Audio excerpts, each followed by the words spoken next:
My guest today is Dr. Charlotte Laws. She is an author, television personality, and victim activist. You may recognize her for her fierce tenacity from Netflix's Most Hated Man on the Internet, on which she contributed a great deal to the conversation surrounding non-consensual pornography. Her life before the infamous legal and media battles, as well as what came next for Charlotte and her daughter after them, is extremely riveting. It is all of these experiences that have led Charlotte to make a lasting impact for so many victims.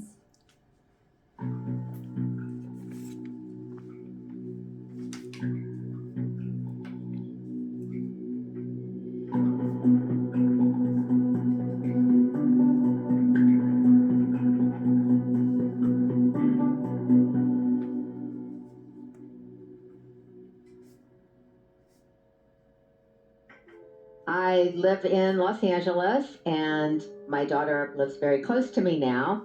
At the time when all of this happened, she was living at home.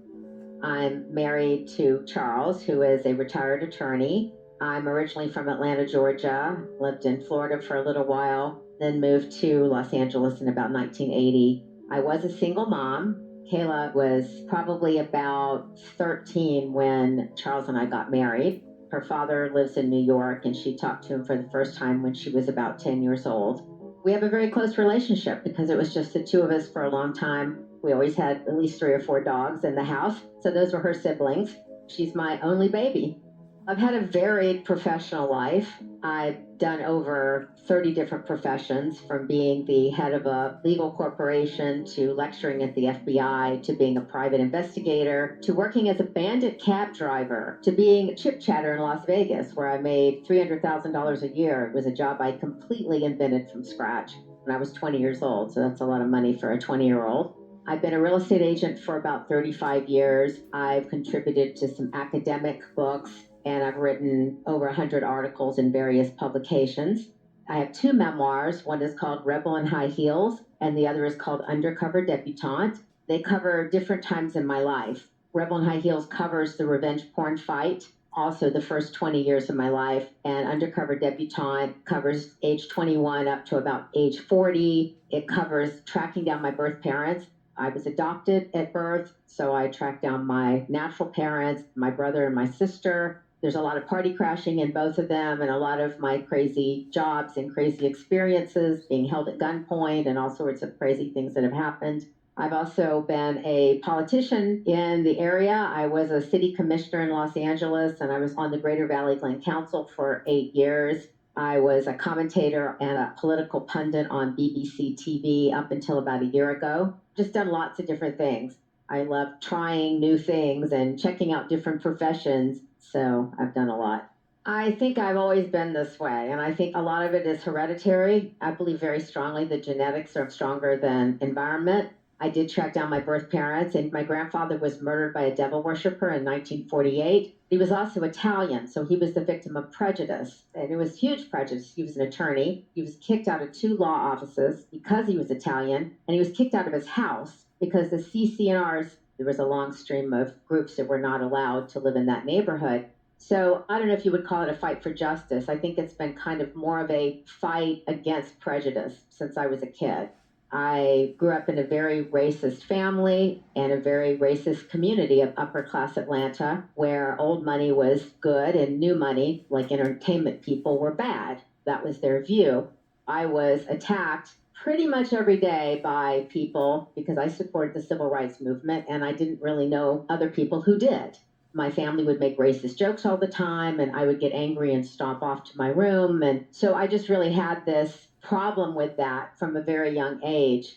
One day, I was sitting on a hill with my dog.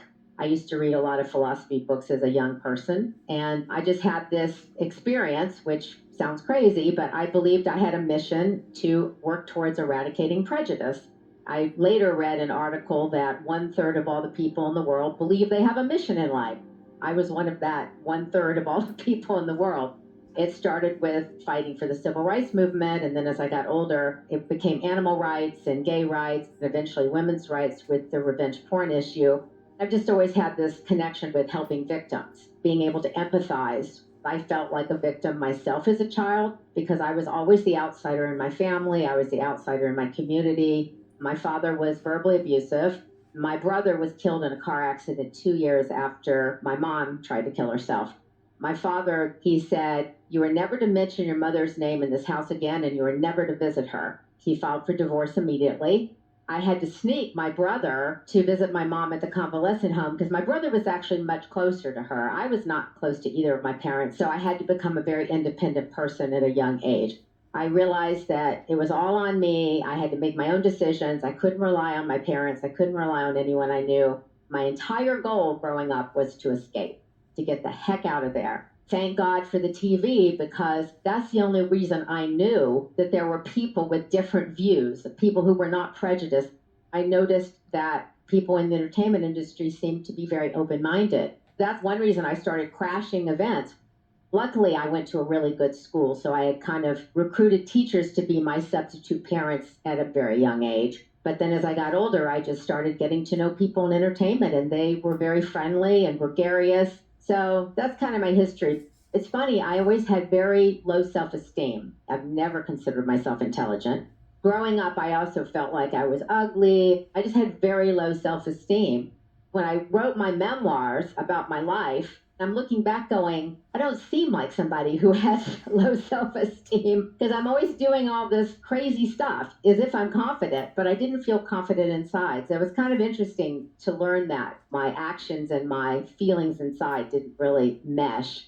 I don't know if I have a favorite party crashing story. I have a lot of stories, but one of my more recent ones, because I don't do it that often anymore. When I do crash, it's always for a reason. When I was 16, 17, it was just for fun. But now it's to push for legislation, get celebrities signed on to a cause, or for celebrity interviews, that kind of thing. I love your determination and tenacity. Speaking of which, I first saw you on Netflix's The Most Hated Man on the Internet. Can you describe your experiences for our listeners and what you and your daughter Kayla went through, especially for those who maybe haven't seen the docuseries? My daughter had taken some pictures in the privacy of her room, some selfies, and one of the pictures had been topless. She ran out of room on her cell phone, so she sent them to her email to save. After that, she was hacked. After being hacked, her topless picture was loaded to a website called isanyoneup.com, which was the most notorious revenge porn website there was. It was not only just the picture, but it was linked to her name, her social media, her city, and other closed pictures that they had also stolen. She was at her workplace when she found out this was a waitressing job that she had at the time. One of her friends called her and told her that she was on the site. And she was just distraught. I mean, she was freaked out. She didn't know what to do. She felt violated. She felt humiliated. She called me immediately and said something horrible happened, Mom. I immediately thought it might be a car accident because that's just what you usually think. But then she explained this website and what revenge porn was. I went on the site. I had never heard of any of this before. I didn't know Hunter Moore. I didn't know isanyouenough.com. Hunter Moore was the owner of the website. She somehow made it through her shift at work as a waitress. She spilled water at one table. She was so distraught, the customer said, "Is something wrong?" And she said there was a death in the family. She came home, she locked herself in her bedroom. She didn't want to come out. She shut down her social media. She started getting phone calls from strangers. She was getting emails from strangers, guys trying to ask her out. A well-known porn star called her to, quote, talk business. She was really just disgusted by the whole thing. She didn't want me to tell anybody because she was too embarrassed. I just kind of jumped into action immediately trying to figure out how to get this picture down because I knew that a nude picture on the internet would just proliferate and not go away. It was very important to very quickly get it removed before it was picked up by other websites. The first thing that Kayla and I did is we sent emails to the website owner asking him to remove the content. He wouldn't do it, which didn't surprise me because by now I had been researching this guy. Other people had asked him to remove content and he had always refused. It was just a really disgusting website. It wasn't really about pornography. It was about ruining lives. It was about trying to drive people to suicide. It was about trying to get people fired. It was nasty comments. If you were a teacher, the followers of the website would contact the school board and the parents, and they'd be sending out your nude pictures to everybody they could in an effort to get you fired and ruin your life. So that's what the whole site was about. And it wasn't just 20-year-old girls. There were women who were over 60. Supposedly, at one point, the website owner was going to post pictures of a dead woman from a morgue, nude pictures. I don't know if he ever posted those or not, but that's kind of more what the site was about, hatred and nastiness. The website owner believed that tearing other people down somehow would build him up. That was his philosophy. He called himself a professional life ruiner. The website used Charles Manson language. They called themselves the family. He called himself the father. His followers were the children. People would post things like, I will kill for you, father. Tell me what to do. I will do anything you say. He had all these devoted followers, and at the time he had 600,000 followers on Twitter, and he was getting glorified in the media. Media thought he was cool, innovative new business model. And they were giving him headlines, and they were putting his picture everywhere. He was getting feature articles in major magazines. He was getting on mainstream television shows, and he was loving it. He was loving all of this fame and all this attention. I was still trying to get my daughter's picture down. We went to the Los Angeles Police Department. It was a middle-aged female detective, and her comment to Kayla was, why would you take a picture like this if you didn't want it on the internet? So she was doing the victim blaming, which frankly society was doing. Whether it was media or politicians or law enforcement or ordinary people, everybody was blaming the victims. I ended up calling the FBI. They didn't originally want to take the case. They said, file a complaint online. I said sarcastically, oh, I see, you help Scarlett Johansson when her pictures get hacked, but you don't help the average person. So the operator just sighed and said, I'll transfer you to a detective. I was then told there would be 3 agents coming to my house later in the month.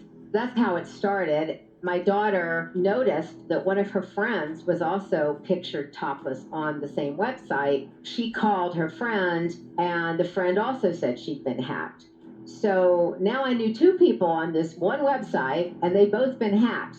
My thought was, seems like there might be a hacking scheme going on here. I decided to launch my own investigation. I did a survey of about 40 people who had been posted within a 2-week period of when my daughter was posted. It was very hard getting in touch with these people because I was afraid to use technology. I was afraid the hacker could be on their email or their social media. So everything had to be done by phone. You can't always get a phone number for someone, so I would have to look at their last name, the city they lived in, and then call somebody with the same last name and say, are you related to this person? Could you have her call me? It was very roundabout and extremely tedious. But in the end, I found out that 40% of the people I spoke to had been hacked, and some of them we knew had been hacked by the same person. So there was definitely a hacking scheme. He and his hacker believed that if there was a nude or topless picture in your email, the victim had definitely sent it to someone, and therefore no one would ever uncover the hacking because they would always assume that whoever they sent it to was the one who submitted it. This was their miscalculation. They didn't realize that some people might actually have a picture in their email that they had never sent to anybody, and that's where their miscalculation came in, because my daughter had never sent it out, so it was very obviously hacking. I was able to give this information to the FBI when they showed up at my house eventually several weeks later. This Women's History Month, Broadway in Hollywood shines a spotlight on the bold and inspirational women whose stories we celebrate nightly on our stages. From the uncompromising optimism of Tracy Turnblad in Hairspray, the trailblazing, electrifying energy of 12-time Grammy Award-winning music icon Tina Turner, to the euphoric celebration of 21st century girl power 500 years in the making with the Queens of Six, we are reminded that the women who stand for themselves stand for all. Visit BroadwayInHollywood.com/Women's History Month to learn more. Thank you, ladies. This Women's History Month, Broadway and Hollywood shines a spotlight on the bold and inspirational women whose stories we celebrate nightly on our stages. From the uncompromising optimism of Tracy Turnblad in Hairspray, the trailblazing, electrifying energy of 12-time Grammy Award-winning music icon Tina Turner, to the euphoric celebration of 21st century girl power 500 years in the making with the Queens of Six, we are reminded that the women who stand for themselves stand for all. Visit BroadwayandHollywood.com/Women's History Month to learn more. Thank you, ladies.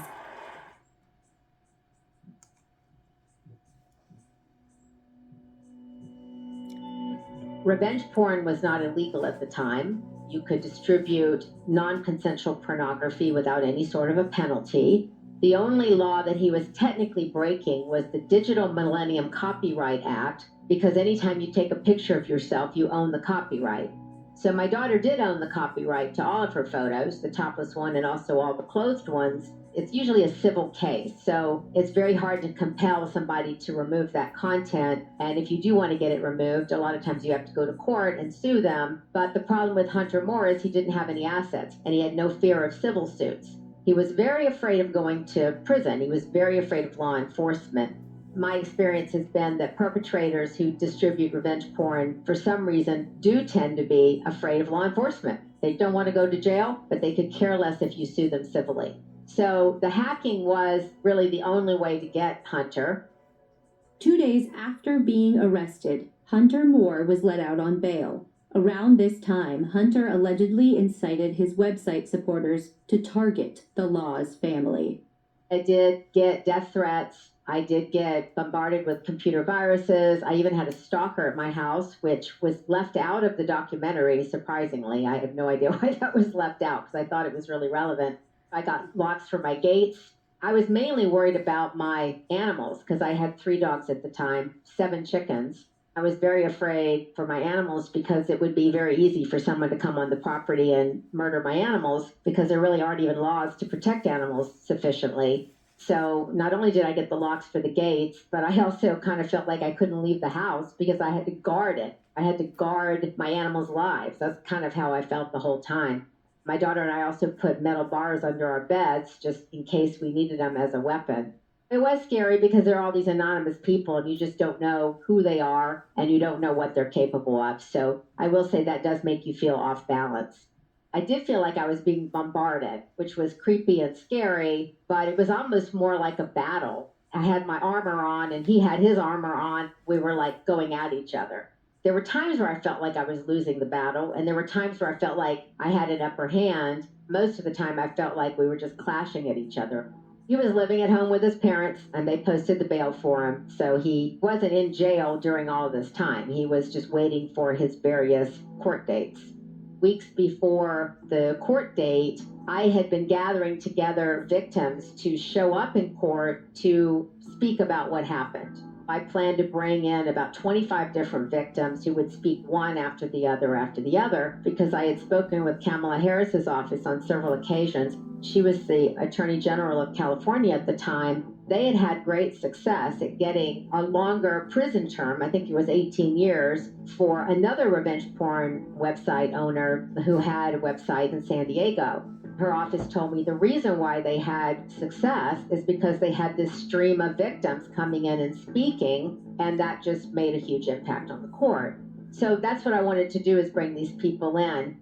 The victims didn't want their identities known, so the plan was to have them cover their faces because there was so much media outside the courtroom. I said, I know, we could wear anonymous masks. And I bought a bunch of anonymous masks for them to wear into court. The prosecutor called me into her office and didn't want me to get victims together. She said, we're going to get them together. I don't want you talking to them anymore. I don't want you coordinating it. We will coordinate it. We will do all of that. I think she didn't like the idea of the anonymous mask. She thought that made it a circus. I think it was the word she used. But I thought it was good because I think it gets more attention on the issue. Also, as you know, having seen the documentary, the group Anonymous was involved. Anonymous is considered a hacktivist collective. It is a group of tech-savvy people that take issue with online predators and often attempt to help victims with their alternative techniques.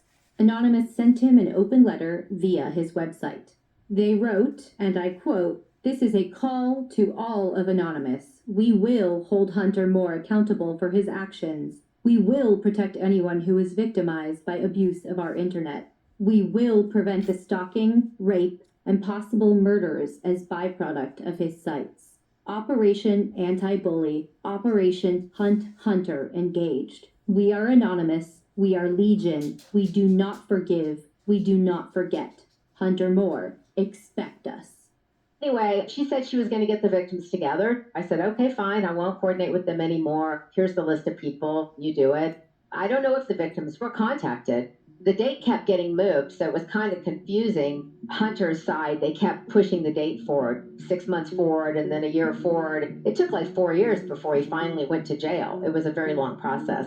Every time that we'd be ready for one day, the date would get changed to another date. So it was a little bit frustrating because some of the victims were not in the Los Angeles area. They had to coordinate this to come into town and be here on the right day and speak. They kind of needed that notice. When you keep pushing the date forward, it makes it hard to get everything organized.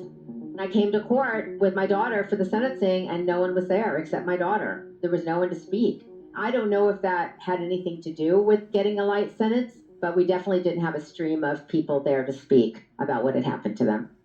It was a plea deal, by the way. I think the plea deal was decided before we actually got to court between him and his attorney and the prosecutor. Kayla and I were taken to a room. The FBI agent, Jeff, was there, as I recall. We were told that he's going to take a plea deal. It wasn't necessarily going to be a 2.5-year sentence. I think it was 2.5 to 7 years. There was some leeway for the judge to decide. That's what we were told, and that's what happened.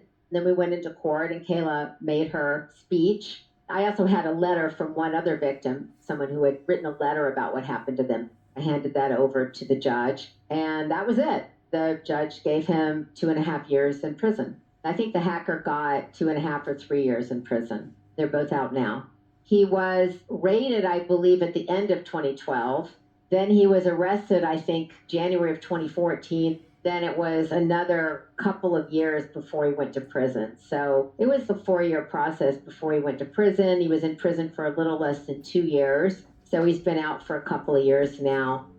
I feel a lot of pain for my daughter for what she's had to go through with this whole situation. It's still been hard for her. She doesn't even like talking about it. She doesn't like being associated with the issue. She almost didn't do the documentary. She had said no for 1.5 or 2 years until the day before the filming ended. She finally agreed to do a half day of filming. She feels like it negatively impacts her life being associated with revenge porn because she thinks that her clients will see that she had a topless picture online and not want to do business with her. She's a real estate agent and she's very successful. That's her fear. So she has mixed feelings because she doesn't want to be associated, but at the same time, she understands it's an important issue. She knows that we're still trying to push for a federal law. So she has mixed feelings on the whole thing. I was more in get things done mode. I was like, okay, I've got to get this picture down. Then I've got to get all the other victims' pictures down. Now I've got to start meeting with legislators, pushing for legislation, first in California, and speaking in front of the legislature, advising people in other states, and helping Jackie Spears' office with federal legislation in any way I can. But my daughter, as I said, is still traumatized by it. Now their websites pretending to have her pictures. They're posting all these nude pictures of some girl who I don't even think looks much like Kayla, but they're claiming it's my daughter, I guess in order to get publicity or to get eyeballs to come over to those websites. So she's still going through it. She has to keep a Google alert on her name for the rest of her life to make sure that that actual picture doesn't show up again. She doesn't know if anybody might have saved it back in the day. We had had many production companies approach us in the last 10 years about a documentary and a scripted, actually, as a separate thing. But we had a lot of companies approach us. And the reason they never happened mainly was because they wanted Kayla to be part of it. And she said, no, I'm not going to do it. So they'd be like, oh, okay, well, forget it then. Raw TV said, that's okay if she's not in it. They were fine with just me doing it if necessary. But my husband agreed to do it, and then at the last minute, Kayla agreed to do it. So it made it, I think, a much better production. It was very well put together by the filmmakers, in my opinion. I think they did an excellent job. My daughter always had mixed feelings about me doing it. She would one day say, I don't want you to do it. The next day says, oh, I guess you can do it. The day after, no, I don't want you to do it. She was always very wishy-washy about it. She did such a beautiful job expressing herself about something that has caused her so much trauma, especially considering her hesitation. Her victim impact statement, which I know Netflix included at the end of the docuseries, was so moving. I think she helped a lot of people, victims and otherwise, by doing what she did. She was very eloquent. It's amazing that she did such a good interview in half a day and they got so much footage that they were able to use. They had really wanted her to be part of the documentary from the beginning. I think it's really good that she was in it because it added a lot of texture that I think would have been lacking otherwise. I definitely felt vindicated because so many people had been saying that I was lying. I was just pretending my daughter was hacked. They were saying that, oh, she's just a slut and probably sent her picture out to thousands of guys. So we were being attacked by a lot of ordinary people around the country, getting emails, getting attacked on social media. But at least when the FBI made the arrests, it became very clear that there really was hacking and they had plenty of evidence to support that. So those kinds of comments pretty much went away for the most part. I also noticed the people who had been supporting the website owner and that website kind of changed their tune. You go on social media and you'll see that all of a sudden they were like, yeah, I don't know why I was following this guy. He's horrible. Their tune changed greatly. Since the documentary's come out, I've been getting emails and messages from people who said they followed the site and they apologized. They have no idea why they did that. They've totally changed their mind. And of course, they're all matured now. They're 10 years older than they were when this was originally happening. But unfortunately, the website owner has not changed his tune. He's never apologized. He still believes that if you tear other people down, somehow it builds him up. And when asked what he would do differently, he said, I would have gone 10 times harder. He doesn't realize that society has changed quite a bit. I think the filmmakers did an excellent job. I thought it's a very compelling documentary. I've seen a lot of documentaries on various streaming services, and I can say that many of them I don't think are very compelling. I'm really trying to distance myself and be unbiased. I really do think this one is good, really puts you on the edge of your seat, and it has a happy resolution. I think a lot of these documentaries have no resolution, or everything is just kind of floating, or the bad guy basically prevails. So I feel like this was really a good story, and they put it together very nicely. Right now, there are 49 states that have laws against revenge porn, and they tend to be very weak. They tend to be misdemeanors. In California, we had a great deal of difficulty getting it passed at all in the first place. 10 years ago, it was before the Me Too movement, and everyone was victim blaming.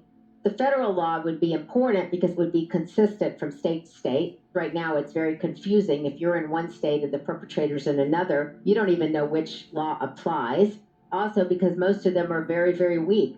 They're misdemeanors. You'll get a slap on the wrist. You might get 6 months in prison at the most. You might get a $500 fine or a $1,000 fine. But if it was a federal law, it would be a felony, or at least it could be a wobbler, which means the judge could decide if it was a misdemeanor or a felony. There could be more leeway as far as what you're going to do with regards to prosecuting a person. So that's what I've been pushing for, and I don't really feel like the mission is concluded until we have a federal law. Several other laws before were brought forward that failed in Congress. It's a shame. A lot of countries have laws, and our country just can't seem to pass something. It's completely a bipartisan issue. We have Democrats and Republicans equally supporting a federal law. Definitely everybody's on board. But for some reason, we just can't seem to get enough people in Congress on board to get something passed. The docuseries for me was about educating the public on the issue and hopefully pushing Congress to move forward and get a federal law passed. Those are the two things I saw really coming out of the docuseries. I'm working on a book right now about a government with representation for all living beings. I'm very much working on animal advocacy issues. Thanks for having me. On Twitter, my handle is @CharlotteLaws, just like my name. Then on Instagram, it's Dr. Charlotte Laws. So Dr. Charlotte Laws, no period in there. I really appreciate your time and all that you're doing. Thank you again. It was very nice meeting you, and I enjoyed talking to you. Charlie Evans was the hacker who aided Hunter Moore in obtaining the stolen photos. He pled guilty to the charges of computer hacking and identity theft in July of 2014. He was sentenced to 2 years and 1 month in prison. Charlie was released from prison in November of 2017.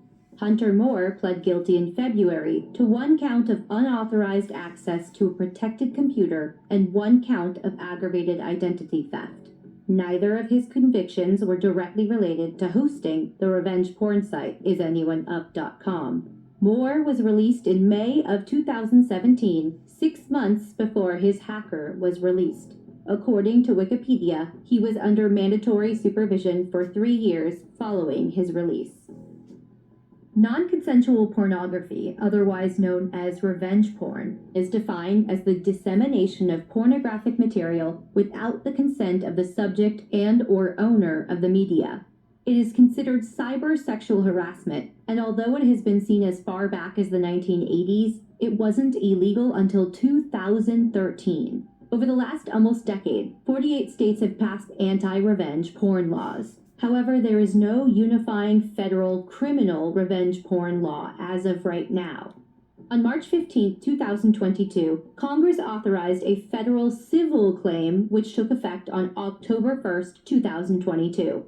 It finally targets the unauthorized distribution of intimate images.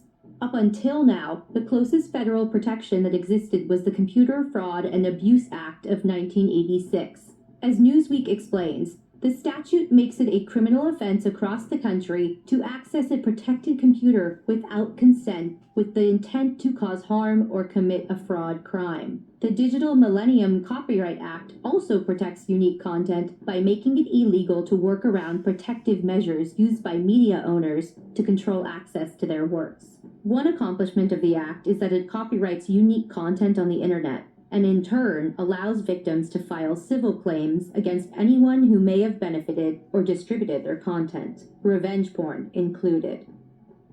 Thank you so much for listening to today's episode. Next week,